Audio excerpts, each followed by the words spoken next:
Nagoya est le centre névralgique du Japon pour l'industrie aérospatiale. Sur cette plateforme internationale où le secteur de l'aviation est développé et où des connexions mondiales sont établies, nous assistons au salon Aeromart Nagoya pour découvrir le rôle que les marchés émergents joueront dans le prochain chapitre de l'histoire de l'industrie. 250 entreprises se sont réunies cette année au salon Aeromart Nagoya pour participer à d'intensives réunions interentreprises afin de développer l'activité internationale au-delà du Japon, en accord avec les dernières tendances du marché.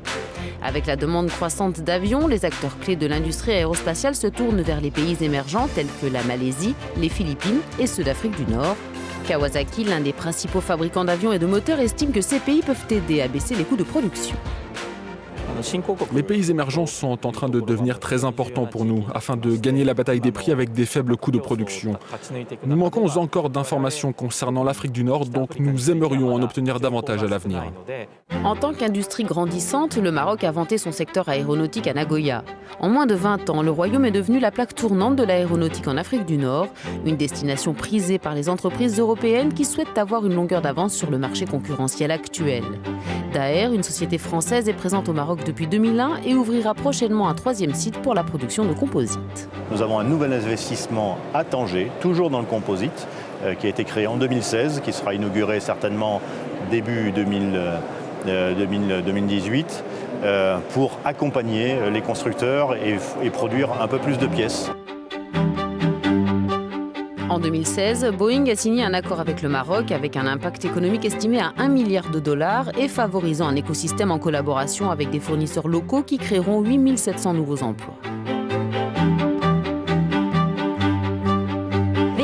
Le secteur de l'aviation au Maroc déploie ses ailes avec une croissance annuelle des revenus de 17%.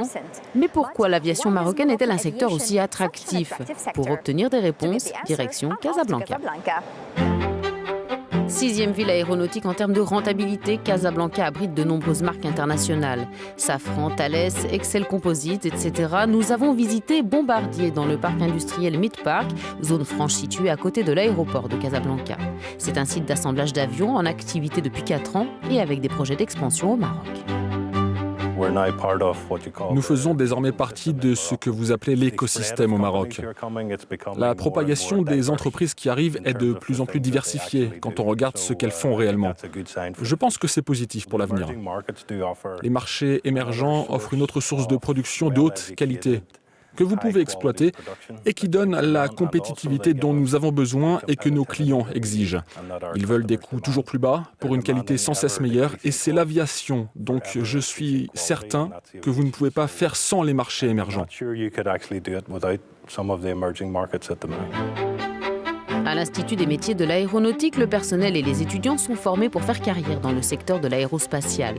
Cette année, environ 1400 Marocains rejoindront l'une des 130 entreprises des 4 écosystèmes aéronautiques: assemblage, système électrique, câblage et harnais, entretien, réparation et révision et ingénieur.